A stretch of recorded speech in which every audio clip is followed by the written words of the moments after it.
VSiN, the sports betting network. Follow the money. That's what I always say. You always follow the money. Yeah. This is Follow the Money with Mitch Moss and Paulie Howard on VSiN. Here we go. Welcome in. It is Follow the Money on VSiN, the sports betting network. Mitch Moss, Paulie Howard with you live in downtown Las Vegas. Circa Resort and Casino is the spot. Loaded 3-hour program coming up today in 30 minutes. Rick Kamla on the program.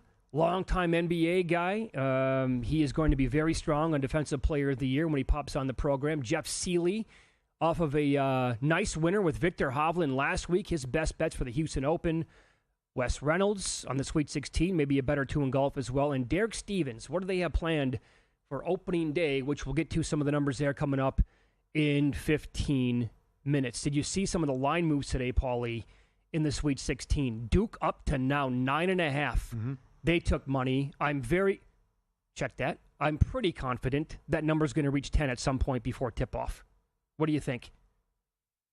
Hey, you're probably right based on what they've done in the first, not only the first couple games, but going back as well, taking teams out. But I've been impressed with Arizona so far, though, as well. I mean, they in the big hole against Oregon, they come all the way back, and then what they did against Akron in the first game. I still think 10's a lot of points, though, and I think that's too much for Auburn to be laying. We'll see if this is too much for Duke, and maybe Tennessee's too much as well. Yeah, Kentucky took some money today. Yeah, the dog is 7-0 straight up in ATS in that matchup. That is strong. That's pretty good. Yeah. And another one, by the way, at one national sports book earlier today, Florida touched 7.5 against Maryland. It's now back down to 7. Other books are offering 6.5. And in fact, as I go across the screen, there's still a 7.5 out there on the Gators. That, to me, seems like it's a little bit too much. I have not bet it yet, but if other books go to 7.5, I'll probably grab it. There's a lot going on here. Number one, Makinen's got great numbers up at VSiN.com. Big Ten is 4 seeds. Going back in this round, 23% last 18 games. Oh, 23%. So that's fade Maryland and fade Purdue. The other thing is, are you still celebrating after the buzzer beater win? When Colorado State seemingly had you beaten, outplayed you for much of that game, and now you got to get back and get ready to take on Florida. And then you're also taking Florida on, who's coming off a bad performance, where everything went wrong, as you talked about yesterday, and all the mistakes they made, and they made all the plays in the last 3 minutes to get the win. So there's a lot going against Maryland, and we'll see if Florida can regroup and look like the number one team in the country. All right, the following numbers you could find at the March Mania betting guide, still available, vsin.com/betting-guides if you want to go check it out. Sweet 16 games overall via Steve Makinen. Laying big points, as he writes, seems to be getting riskier in the Sweet 16 in recent years, as favorites of 5 points or more are 14-11 straight up, but only 8-17 ATS since 2017. Favorites of 5 or more coming up Thursday and Friday, a bunch of them. Bama, Florida, Duke, Texas Tech, Auburn, and Houston. Sweet 16 favorites of 8 points or more are 27-8-3 to the under, 77%, allowing 62.7 points per game going back. Favorites of 8 or more, Auburn, Houston, and Duke. The unders have been gold in those games. Mm-hmm. Can Duke hold Arizona in check, though? I mean, can they really slow them down and cool them off? Well, where are you at with Caleb Love overall? Because he was so good against Oregon, right? And he was in that Final Four game a couple years ago. He was the man. I'm like what Fran said, though, with us. He's hot and cold, though. He can shoot you in games and shoot you out of games. To me, Caleb Love is a little bit like Illinois as a team. Okay. I don't know what to expect on any given night. They might be incredible, and like Illinois might score 100 points and hit 15 threes, and Caleb Love might go for 27 or 29 and hit 5, 6, 7 threes himself, or he could be 1 of 9 and he doesn't stop shooting because he has that false confidence sometimes built in, like, I got to keep shooting because I know I'm going to nail one of these, and it doesn't happen. Yep. You thought the Big Ten thing was bad, and I know they're coming from the Pac-12, but technically Big 12. They've lost 59 of the last 74 games in this round. Dogs of 2.5 or higher. Ugh. Fade BYU, fade Arizona. That's crazy. 59 of the last 74? They can't even compete? No. Makinen had that today, too. I mean, that is strong what's happened here with Big 12 teams. Now, how about this? Sweet 16 is usually the end of the line for double-digit seeds, but at least they're very good ATS, 16-7-1 in that role going back to 2011. That rounds up to 70%. There is only one double-digit seed remaining. It is the Arkansas Razorbacks. They're taking on a very strong Texas Tech team, but teams in this spot have been very good, like I just talked about, man. That's 70%. You can retire on that, hitting that number. I think I'm going to be the Lone Ranger here. I kind of like Arkansas with the points in this game. Texas Tech can be a nightmare to play against. Mm-hmm. They're super talented, but so is Arkansas. If Arkansas can hit a couple of shots early, their athleticism could be problems for Texas Tech, and they're linked as well. I don't know what kind of, talking like that about Caleb Love, I don't know what kind of DJ Wagner I'm going to get, although tip my cap to that kid because I ripped on him before. I think he's been playing much better basketball as of late. Well, this is the round we've seen some strange things happen. There's been injuries. There's been upsets. Houston with their issues the last couple of years. Yeah. One where Miami couldn't miss, and then the injury against Duke. So there's been bad luck as well, and then there's been a couple Cinderellas. So I would say expect the unexpected here. And, if most people agree that the 1 seeds are far and away the best here, and they should rock and roll and have no problems. But I think we get some surprises in this round. That's what history said. And plus, we haven't had upsets yet. Sure. That's the other thing that you got to be worried about going into Thursday and Friday, if it's going to happen. And the Texas Tech thing, I would say they didn't play close to a complete game against Wilmington. They're up 16. Let them come back, take the lead, and then made all the plays in the last 9 minutes. But they were great against Drake, too. So that's a tough call with Arkansas, where it's kind of like BYU. You have to throw out the first 3 months of the season. BYU's won 13 of 14, right, and Arkansas gelling at the same time after the 0-5 start in league and all the injuries they had. Now, you mentioned Big Ten has 4 seeds. Has not gone well for that conference. However, overall, every team included now, every conference, really strong to number 1 seeds lately, 12-4 straight up, 9-6-1 ATS last 10 tournaments. However, 4 seeds last year, Duke and Alabama, both won over number 1 seeds. Bama got North Carolina, and that was a really good game. Yes, super it was. high scoring. Yep. And you mentioned the injury that Shed had with Houston. It was unfortunate. Duke got them, and then Duke eventually lost to NC State. Florida, Maryland, Duke, Arizona, Houston, Purdue, your overall 1-4 seeds. And then over the last 10 years, there have been 25 Sweet 16 games with totals of 138 or fewer. The under is 18-7, 75%. There is one game that fits the bill this week. It's Houston-Purdue, 132.5. So they've actually been really, really good at staying under. I hope we don't have a severe injury coming up this week. Oh, man. What happened last night was absolutely terrible, man. Yep. I love Juju. I can recall going back to last year when she was a freshman, and rightfully so, all the buzz was about Caitlin Clark. And I said on the air that I think Juju can actually have a better career than Caitlin Clark at USC. I thought she was that talented as a freshman. And they had a chance to win the whole thing. How did this set up now with the bracket overall? You were talking about this before the show. We could have got UCLA, USC round 4 in the Final Four to go to the championship game. So now, Shoemaker, who covers this, so now what happens to the odds and the brackets and everything moving forward? They are now 22-1 to win it all. They were great last night. Didn't miss her. But certainly, you never, as the coach said, Gottlieb, you've never heard an arena get so quiet so fast. The other question is, when does she come back? That's the other thing. Does she miss all of next year, too? So we don't get round 4 UCLA, USC. They did play Connecticut earlier and lost. That would be the matchup in the Elite Eight. Shoemaker makes UConn 9 now. And now UConn, the favorites to win it all in some spots. Well, have you seen some of these scores, by the way, in the women's tournament? They're playing an Elite Eight game. UConn's laying like 16, 17 in the game. Right. If you think the men's tournament we've had bad results so far, it hasn't been very entertaining. The women's tournament is it's blowout after blowout. You get that most of the time anyway in the first 2 rounds, but it's not even competitive. UConn was laying 80 points live in play in their first game. Yeah, right. Come on. Yep, right. So we'll see if the gals can respond, but that's just, feel bad for her. You lose the best player in college basketball, the biggest name, who knows when she's coming back, and then it takes away from their run to go to the Final Four, win it all. They were 2-1 against UCLA. Yep. We don't get that matchup. She's a bona fide superstar. Yep. She's in a ton of commercials. Yep. Has a great personality, awesome basketball player. And by the way, as soon as she went down last night, and I was like watching live, and the stuff was coming across on TV as well and on Twitter, it reeked of something that was going to be really, really bad. No doctor, obviously. Hate to even play one on TV. But that's how it bared out too. I don't know if they make the Madness next year, the dance. Can she come back and play in early March? Oh no, I think that it. might be like best case scenario. Yeah, you're probably right.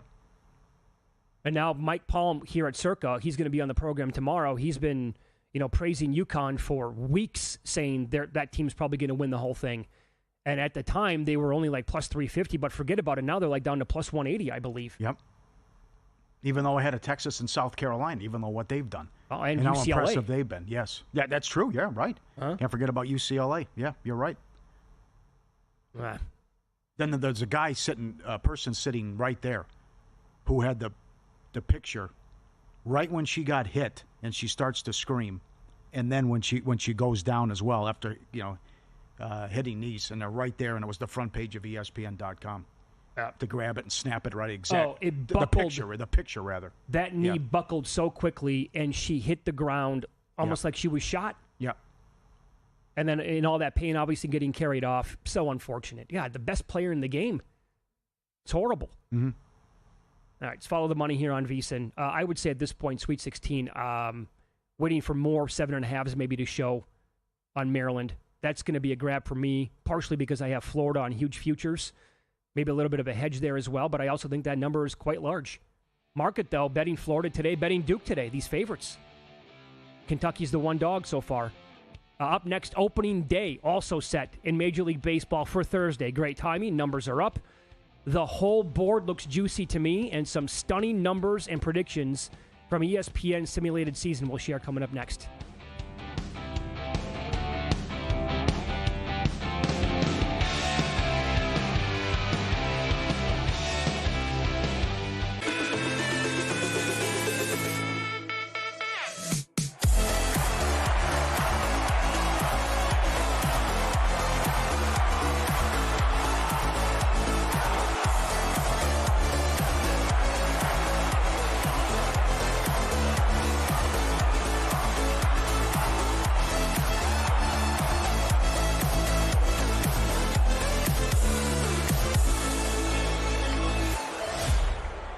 So, Paulie, have you had a chance to read the VSiN Daily yet? Yeah, came in at 3 a.m. What's Bill doing up that late? Well, rumor has it, it starts off with a 12-hour meditation session. Then he just pours himself over film and live TV, really focusing and taking it all in.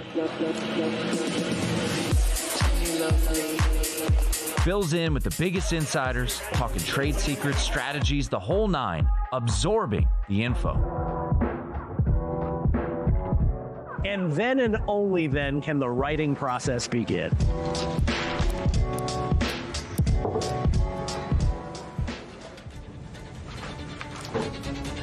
In Las Vegas, Bill's late night becomes your early morning. Wake up to the very latest betting insights in your inbox with the VSiN Daily. Sign up for free at vsin.com/newsletter.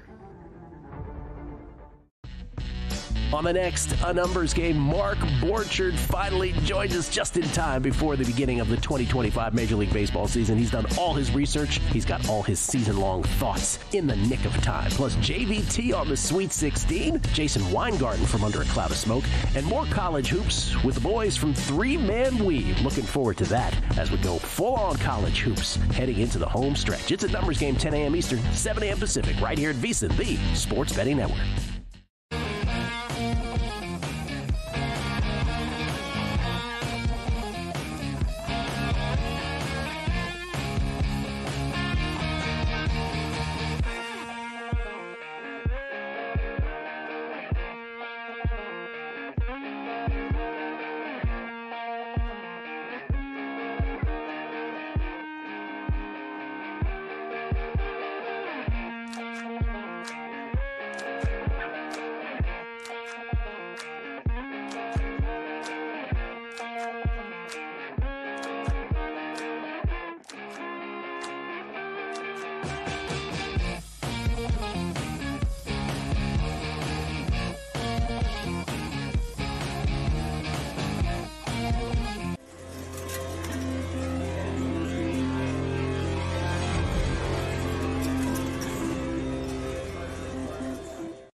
This is Follow the Money on VSiN.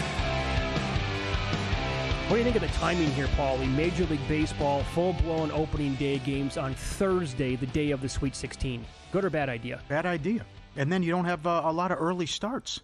When I remember, opening day was 9, 10, 11 o'clock Pacific with the first pitch. And so many of these games starting later, and then you get lost, too, with the Sweet 16 games. Do you recall where they used to open up every single year?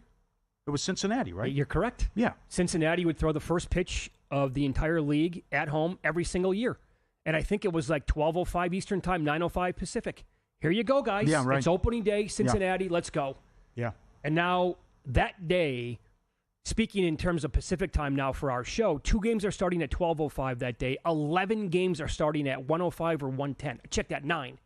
So we're going to have 11 baseball games going on during the show on Thursday. That's bonkers. Mm-hmm.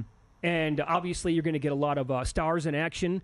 But I got to tell you, I think like most of these dogs look pretty juicy to me. And the market has been moving that way. I saw Peralta and the Brewers open up as high as plus 148 against the Yankees. That's like down to plus 122 at some spots now. Do you want to bet Rodon on opening day? No, I do not. I'm with you. And I also I have to take Skubal and the Tigers. Snell is a slow starter. And then you're coming back from Tokyo. And then when are you going to get Skubal at this price as well? You got high expectations with the Tigers based on what they did last year. The rotation's awesome. You got the phenom Joe. We'll ask Derek about him coming up as well. But to get this price with Skubal, and you know that Mookie's got his issues, and I just think it's a good price. I wouldn't be surprised if the Tigers win as well. And the other thing is, can they also get this record, right? And what are they capable of? Because they can even survive injuries. You have 6 MVPs on the team combined, and 6 MVPs and 5 Cy Youngs. If they can win 111 games in 2022, what can they win now with this staff and this depth? If they stay healthy and they really push for it, and they have, let's say, 100 wins entering September. Well, why not go for it? They could go for it at that point. I mean, you won it last year, right? And it didn't matter who was injured. They'd go by bullpen committee or whatever you I think trotted out there. As we've learned over the years, it's not a good idea to rest guys for a long time in baseball. That too, right? Yes. The bets thing too. You're right. How many times this year are you going to get Skubal at around plus 130? This is it on the road against the Dodgers. Probably the only time this year. Mm-hmm. And by the way, the whole thing with bets is so crazy. They called it a stomach issue at first. You have stomach issues. That's a stomach issue. Oh, wait a second. You're running to the bathroom like Lamar Jackson. That 4 was times a show. Get out of here. That was on the early shift. I've been good on the late shift. Okay. I've been fine. Okay, good job by you. You're correcting it. But Mookie Betts lost that much weight, 15-plus pounds in a span of like no time. Yeah. I heard Humans talking about this last night. He's the perfect guy to go down this path. Because Betts said, I can't eat anything, but I feel good. And Humans is like, how do you possibly feel good if you can't eat anything? If Humans doesn't have fast food 5 times a day, he's not right. That's right, absolutely. So Sure. Give him credit. No sick day, 30 years. Absolutely. But so that's, I think, a huge break. Actually, and I think they're are they pushing to get Betts back into the lineup on Thursday? I think that might be a good thing if you're going to bet Skubal. Mm-hmm. I can't imagine he's going to be okay at that time. Well, how long are these guys going, too? Are they going to go 5 innings? 6 go tops? 6? Yeah, what's the pitch count going to be? How are they going to monitor this in the first couple starts as well? I mean, could you see Snell walking 4 guys in the first 3 innings? Pitch counts at 81? Mm-hmm, absolutely. Yep. But I guess when they go to the bullpen, they're going to just bring out stud after stud after stud. I grabbed Crochet and the Red Sox plus 102 the other day. They're now like minus 106 against Eovaldi and the Rangers. And what do you think of this number? Sale was so good last year, comeback year for him, won the Cy Young. You can get Michael King, who was phenomenal down the stretch and in the playoffs for the Padres at like plus 104, 105. Anything there with San Diego? Well, yeah, the expectations are low, right? They're expected to maybe low mid-80s for their wins. Right. So maybe they sneak into the playoffs, but I think King's a good bet at that price as well. So do I. Yep. I'm looking at all these dogs. Now, what do you want to do with the Mets-Astros series? Intriguing. Like, who's going to win that division? DeGrom's back. Texas could be a good pick. Seattle, if they get any kind of offense, is going to be a tough out. Houston only won 88 games. Now you lose a bunch of guys. The Altuve experiment's been a disaster in the outfield. And then the Mets see all the hype And can they make another deep run and spending all this money and getting Soto? But then you have the injuries to the pitching, and does this Holmes thing work out? Who was great in spring training, but it's always spring training. Sure. You know, guys who've always involved here with opening day is Maddox. Remember, Maddox used to always get rocked in spring training. He'd always experiment with new pitches. So what do we take from that? But at least he was lights out, and that's going to be an interesting development, what happens there with the Mets, and also if you want to fade the Astros. So a good series there to start. I don't think many people saw this coming. If you go back to, January, Clay Holmes was going to be the opening day starter for the Mets, but good for him. In the spring, get these numbers. 0.93 ERA, 0.78 whip, 23 strikeouts. He had 8 Ks over 5 1/3 in his last start. His changeup had a super high whiff rate during the spring training games as well. I did grab him plus 115. Valdez also, guy who has been a Cy Young contender in previous years. Last year was not right for a long stretch, in my opinion.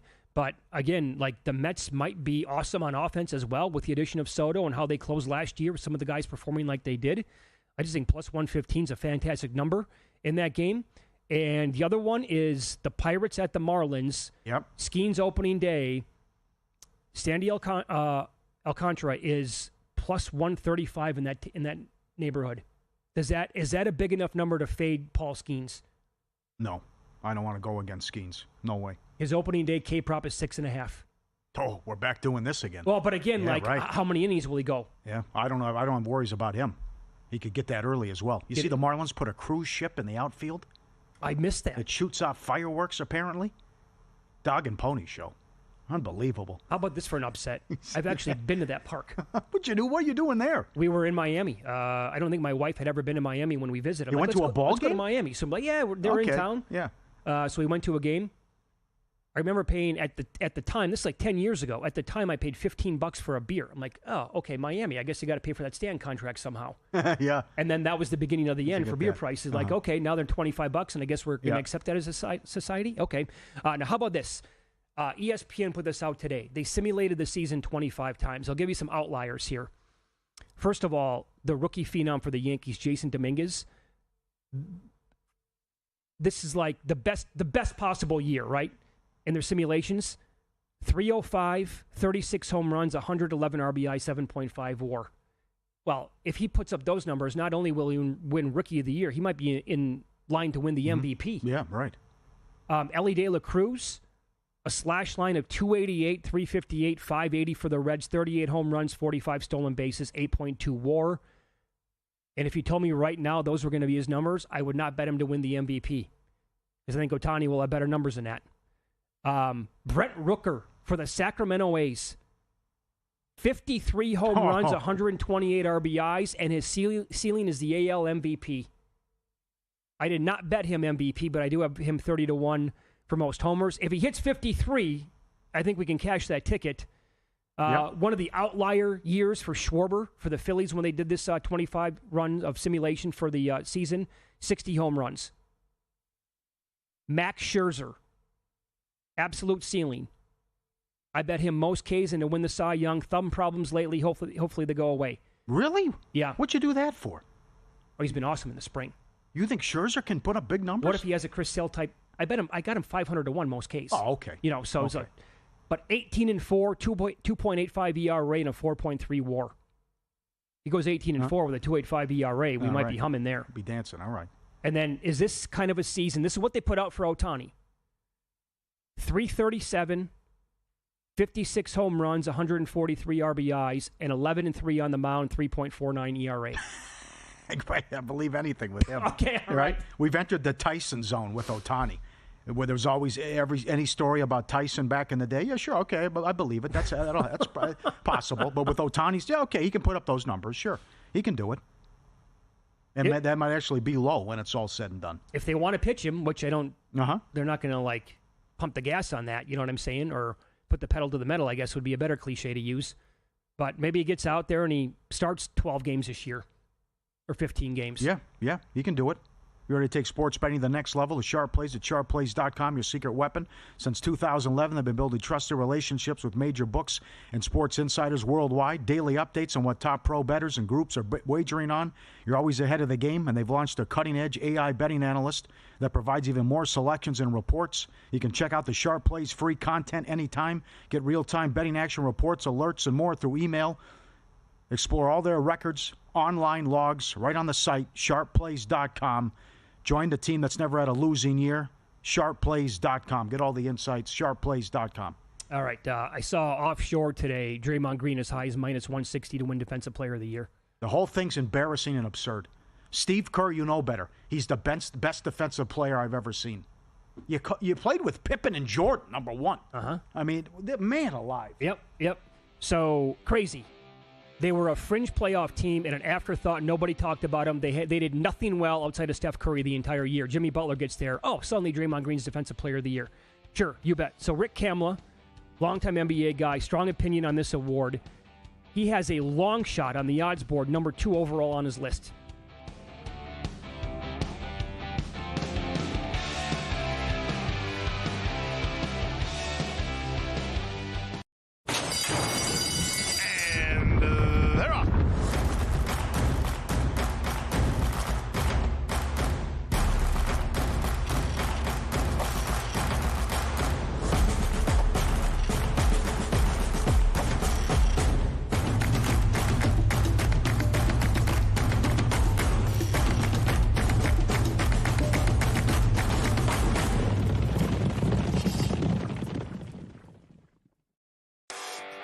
Just $9.99. VSiN's got you covered for March Mania with a VSiN Pro subscription. You'll get access to bracket breakdowns, daily expert picks, as well as our March Mania betting guide, exclusive to Pro subscribers. Go to VSiN.com/subscribe today to sign up for just $9.99. And don't forget to catch us on the go with the VSiN Watch app or listen on SiriusXM Channel 158 and join us on the Sports Betting Network.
This is VSiN, the sports betting network.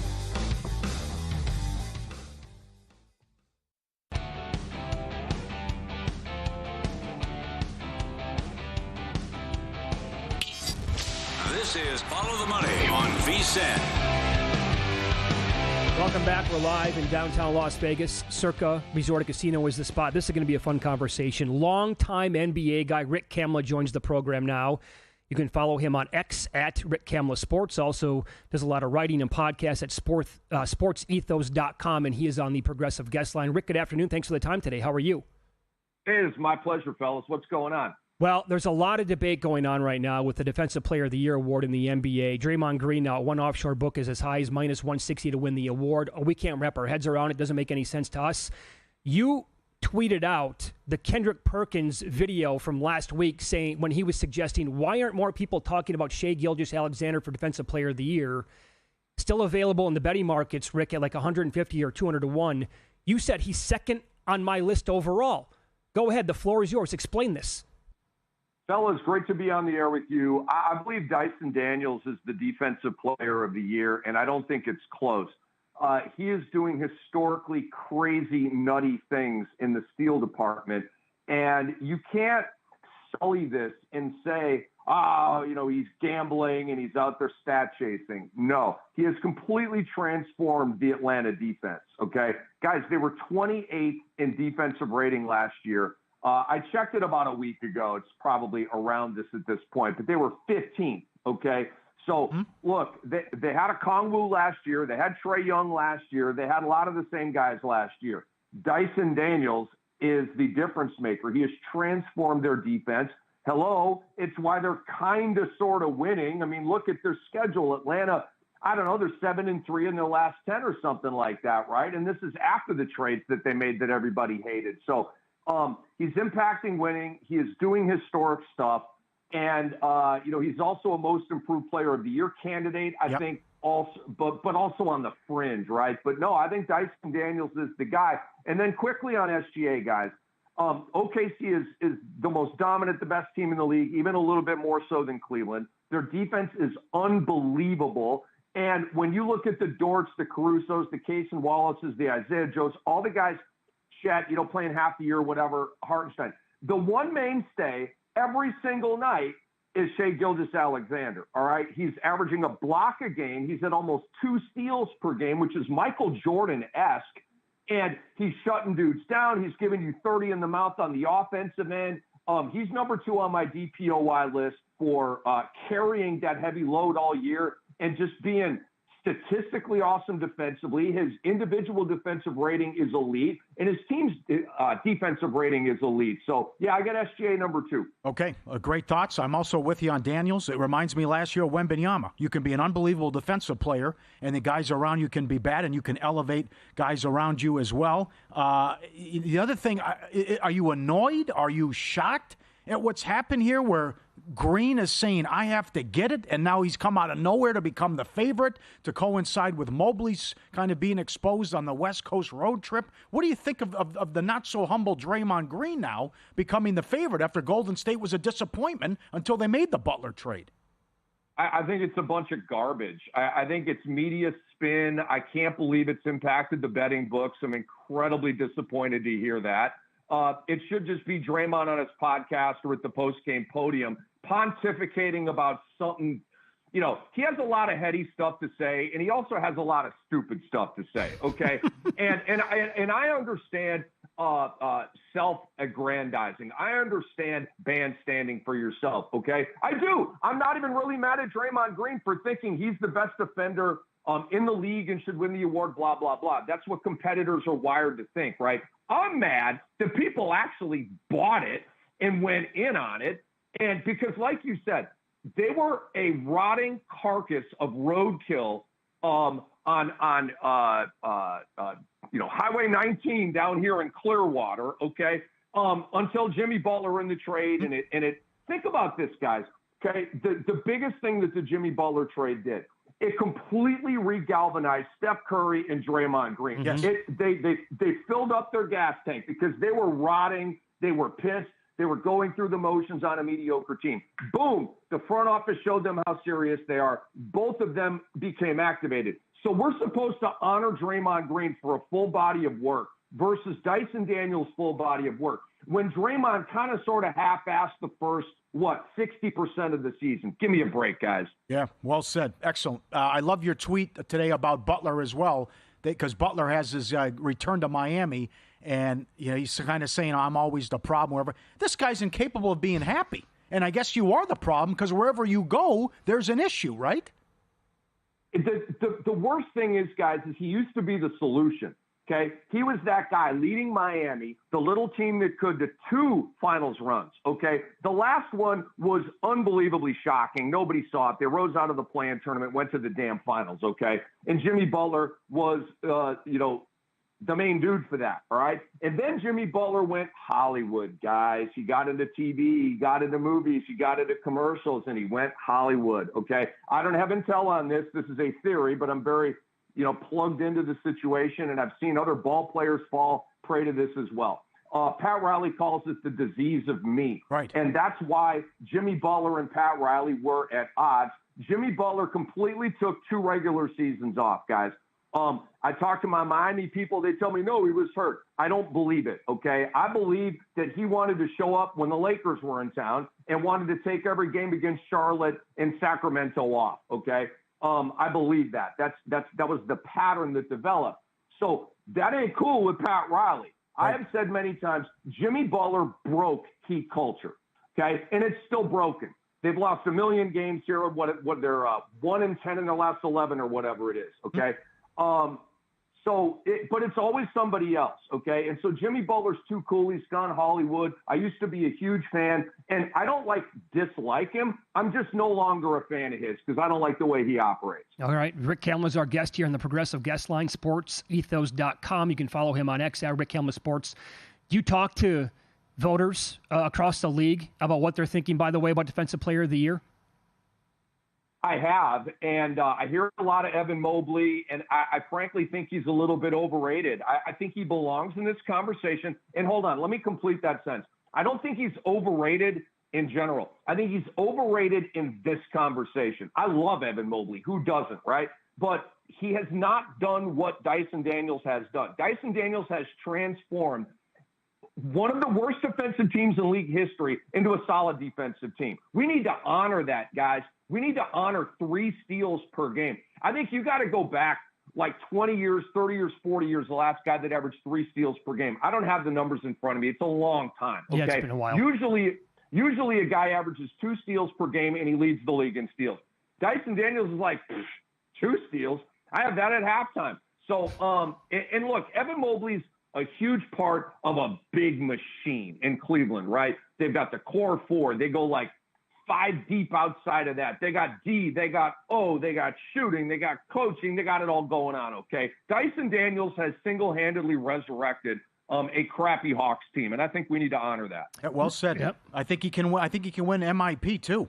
He's the second choice for most improved, and I don't know where you stand, but I don't think Morant, Maxey, Cunningham, these type of guys should be winning that award.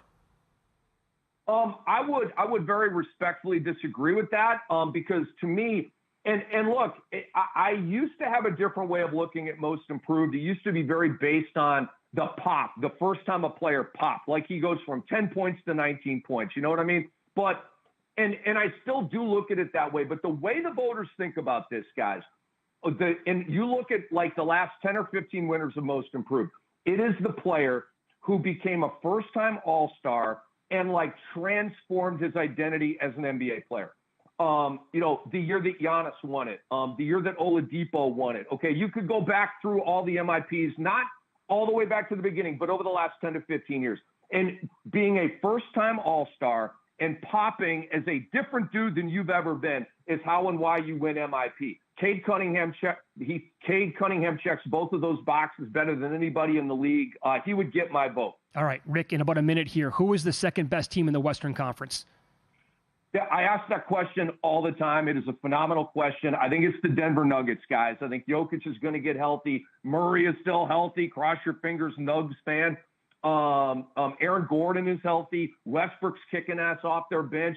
And I can't get into the Laker thing without the big man. And I got Denver number 2, but I do not see them beating Oklahoma City. Yep. Sorry. Did you invent fantasy basketball? I did back in 1989. Sigma Nu fraternity. It was me and 9 of my frat brothers. And I kind of sort of stole their money because I set up the rules to greatly favor triple doubles. I drafted Magic Johnson. He had a bunch of triple doubles that year, and I took all their money. So it was fair and square. I told them the rules on draft night. This is the rule. Nobody listened. I did, and so I won the league. It was fun. That's awesome. Yeah. You can follow Rick on X. He's at Rick Hamlin Sports, and read him, listen to him with podcasts as well at sportsethos.com. Rick, that was great. Thanks for the time today. Appreciate it, guys. There you go. I mean, he could not have been stronger on his candidate. Yeah. Convinced it has to be Daniels. All right, up next, win some, lose some, and a great story involving LeBron James points prop overall. That's coming up next here on VSiN.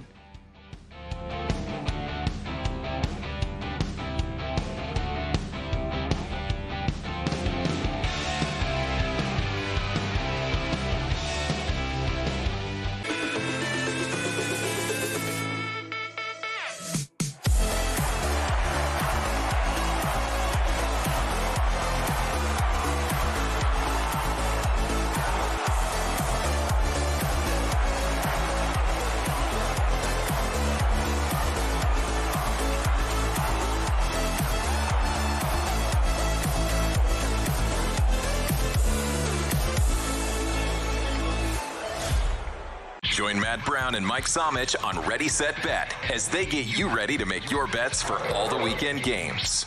We're going to be at the end of this thing with money guns, or I'm just going to be like, begging people for change out on Fremont Street. It feels like the Twins and the Guardians have higher floors but lower ceilings. Don't miss out on crucial advice for live betting once the game starts, as well as looking ahead to the upcoming action. Tune in to Ready, Set, Bet, weekends at 1 p.m. Eastern on VSiN, the sports betting network.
last night? Wow, winning. Or was it a rough one? Well, they can't all be winners, can they? Loser! You're a loser! Paulie Howard recaps the night in sports betting in Win Some, Lose Some. Starting the NBA, Bucks, Suns under 230 to 223. 108-106 Phoenix. Booker with the game winner. Sixers, Pelicans under 230 to 226. 112.99. Mavs from 1.5 up to 3 in the over. 215 to 218. They won 120 to 101. AD not bad in his return. He's out tonight. Marshall goes over again. Yep. 12-1 run? Think that's what it is? With his points prop? It's been very strong. I know that. Lakers over against Orlando. 214.5 up to 218. 118-106 Orlando. What's going on in L.A.? I have Marshall 10-1 over 16.5 points last 11 games. That's his prop for tonight. Excellent. Subscribe, be part of the team. VSiN.com, our radio and podcast friends. If you always want to see these tweets and videos, send them in. We'll put you on. Luke, our producer, his buddy Frank was in town at MGM. $4,500 playing a slot game, and he got it 10 times with a 5 times or something. And there it is. Call attendant. Bam! Jackpot. $4,500. Excellent. And he hit another one while he's in town. Good job, Frank. Dog here. Take a look at this. Go on the pillow. Take a sleep. The French bulldog falls asleep on his buddy, and his buddy can't move. It's like, will you let me go, please? Nah. He falls asleep on him, and then he's like, he wakes up. He goes, I'm not letting go. He's got him. It's like they're playing tackle football. Right. This is a 3-yard gain, and the linebacker won't get up. That's right. He's got him on there. He's grabbing onto his hind legs. The guy's like, I'm stuck. Will you let me go? He's like, nah, I'm not letting go. No, I fell asleep, and now I'm just going to hang on here. There's nothing you can do about it. Oh, that's excellent. Lose some. Thanks to Kevin Rogers. NIT, second round, home favorites, 0-7 ATS. Ooh, how about that? T-Wolves pick up to 2.5, no good. Now they're in trouble, losing games. Wizards +2 to -2. They lost as well. You sent this in. Is this St. Bart's Airport with a degree of difficulty with the landing here? Coming in. Oh, no. What's the tree? Come on, is this real? You got mountains to deal with, vehicles, a roadway, trees. That's not safe. I want nothing. Look at that. Barely clears that truck on the road. Come on. That's a hard pass. Absolutely. Can't do that. I thought that was the one where you see you're coming in with the water. Oh, yeah, that's unreal. Yeah, I've seen that video. It goes over like 1,000 people laying on the beach. You gotta land over a beach or something. Yeah. This one here, you're going down the mountain like that. On. I No can't. way. Oh, God. Only Sully can pull that off. Get out of here. Bet for the Bucks Suns from 1 up to 3, and it fell 2. Take your betting to the next level with First Bet, whether it's Santa Anita, Gulfstream, or the road to the Derby and Preakness. First Bet puts the action at your fingertips. Sign up, firstbet.com, promo code VSiN200. Get a 20% rebate on all your wages for the first 60 days, up to $200. Don't miss out. Bet smarter today, firstbet.com. And that's a fun discussion, too, with Rick. If you want to send in emails or tweets, what's the first time you remember year you were playing fantasy? Anything fantasy related? Back then, growing up in the 80s, late 80s, early 90s, because I did it with a couple friends in hockey. I was in high school, so that was the 90s. You had to wait for the next morning, get the newspaper, look at the box score. No doubt. Put everything together. I remember when I was the commissioner of a league back in the around mid-90s. I had to put together the newsletter. Baseball? USA Today? No, this was NFL. Oh, okay. And so I would have to put together basically the scores of the matchups on Sunday night / Monday morning, and then I would actually create a newsletter. And I would drive, some of the people, internet was very new, and a lot of people did not have email addresses or anything like that. I would drive around town and drop off the newsletter every Wednesday night at their houses. Wow. And it was a great league. We did it for a couple of years, but it sucked putting together all the scores. Yeah. That was no fun. Yeah. We know a guy here, he's no longer with us, Bob Bloom. He was an awesome guy. And he has a long history of being involved in UNLV, and then he knew Al Davis and the Raiders. He kept documentation of playing in a fantasy football league. Paul, I want to say it was back in the 60s, maybe 70s, something like that. Yeah, that's what he said. And they claim that was the first ever fantasy football league. So my brother was playing probably in 90, 91, and I was fascinated by it. And then I eventually got into it, like I said, mid to late 90s. the 1 year that Randy Moss was a rookie, I took him in every league that I could possibly get. And I think I took him like late first round or early second round in a couple. I'm like, this guy's going to go scorched earth on the league. In this offense? See it, yep. Should have been the number 1 pick overall in the draft. You have Cunningham, too? Is Cunningham your quarterback? In my one league, I drafted Brad Johnson and Randy Moss. Oh!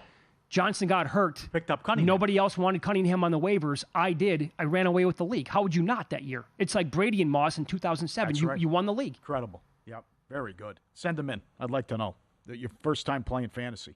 How far back it goes. That's good. This is David Purdom. Also good. ESPN.com. Pro sports bettor David J. spends his night staring at updated box scores on his computer rather than watching the actual games that determine his income. He's confident in his edge and doesn't worry about results. Sometimes he plays multiple games of online poker while his bets are being decided. On December 2nd, 2024, this was different. The 30-year-old's pride and his bankroll was unfolding and could have dwindled in Minnesota, where the Lakers were down 15 early in the fourth quarter. LeBron James is having one of his worst scoring games in years. David had to put the game on. Earlier in the season, he noticed FanDuel offered odds on LeBron to score at least 10 points in a game and thought, he's LeBron James. He's got the streak. He's going to score at least 10. He started betting the prop and laying big numbers. In December, he started to have a little fun and began publicizing that he was risking thousands and thousands of dollars just to win a few hundred that LeBron would score 10. December 1st, he had a screenshot, $10,000 minus 1,800 odds to pay $562. Got $3 million views on X, and he bragged to his buddy, this is stealing money. People were calling me an idiot at the time. He was laboring. It didn't look good. It's lame, whatever. I thought it was fun. Then the next night, he had 10 points. He scored at least 10 points in every one of his games since 2007. He had 7 with 12 minutes left, and it's a blowout. He goes, I'm going to lose. It's $9,000 here. And then the backlash on social media. But LeBron hit a 3, and he got there and had another basket. And he said it was a fun sweat. I was going through it, but luckily I cashed. Would have been the biggest egg on my face moment. The LeBron 10-point betting market has taken off in the past 3 months. The market regularly draws 6 figures in action and often pits pro bettors against each other on opposite sides of the yes-no bet. FanDuel stopped it in mid-December, so other people have been using ProfitX and other sites to get down. We've seen 6 figures in profit cash traded most nights, and if not hundreds of thousands of customers ranging from very big players on the yes because of the odds to the small players on the no, usually 50 or 1 or higher. David J. says he's up around 42,000 betting the yes on James. His largest bet was when he bet 74,000 on Christmas that he would score 10 against Golden State. Chris D., who is also a hedge fund analyst in his mid-20s and a bettor, says he's lost over $10,000 betting the no. Betting the no. He's saying the guy could get injured. Anything can happen. This is crazy. For sure. David J. fires back. He wants to do it. He also got hurt in another game, came back out, hit a basket to go to 10, and then left as well. Wow. So this is wild that he's doing this. And the guy's saying, yeah, I'm up 40 grand doing this. I'm going to lay the big number here, knowing that it goes back to how long he's done this and that he wants to do it and something he's thinking about. Well, to the injury front with LeBron, one could also come back and say, actually, how many times has he left a game or how many times has he gotten hurt in his career? Dude's 40 years old. Yeah. He doesn't miss much time. Right. It would have to happen unless while the game's going on. Based on injury, right? He took that 2-week stretch off for the Cavaliers like many years ago around his birthday and the holidays. This is very good. David J. disagrees with the hedge fund guy and is convinced that LeBron is extremely motivated to keep the streak alive. He believes the true price of LeBron not scoring 10 points is less than 1%. James has scored fewer than 10 points in 8 of 1,500 regular season games. But they're saying roll an ankle, whatever it could be, and then it's not going to happen. I don't know. You want to get involved? Yeah. Even as the price climbs upward of 7,000, meaning he has to risk 7,000 to win 100, David J. believes it's worth it and plans to continue backing James for as much money as possible. Haters be damned. Well, okay, so so you can still get down a bunch most game days. You just have to do it at higher prices. If he's up 42,000 right now betting the yes on this all year long, he can afford 5-6 losses then. And by the way, would LeBron go 5 or 6 games in a row not scoring 10 points? Huh? That seems very unlikely. Of all markets, of all things to draw a huge handle. Yeah, right. Will LeBron score 10 points in the game? Awesome. Any other player that you could hop on board with where the number's not that, like SGA scored 20, 65 in a row or whatever it was. Yes. Good recall. Yeah, right. Up next, we'll discuss this week's stop on the PGA Tour. We get the Houston Open. Jeff Seeley on the program, best bets. He nailed Victor Hovland at a really nice price last week. Who does he like coming up this weekend? We'll ask him next here on VSiN.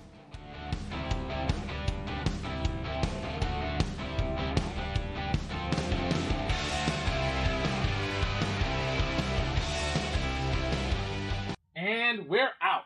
Okay, give me 1 sec. I need to load funds into my gaming apps.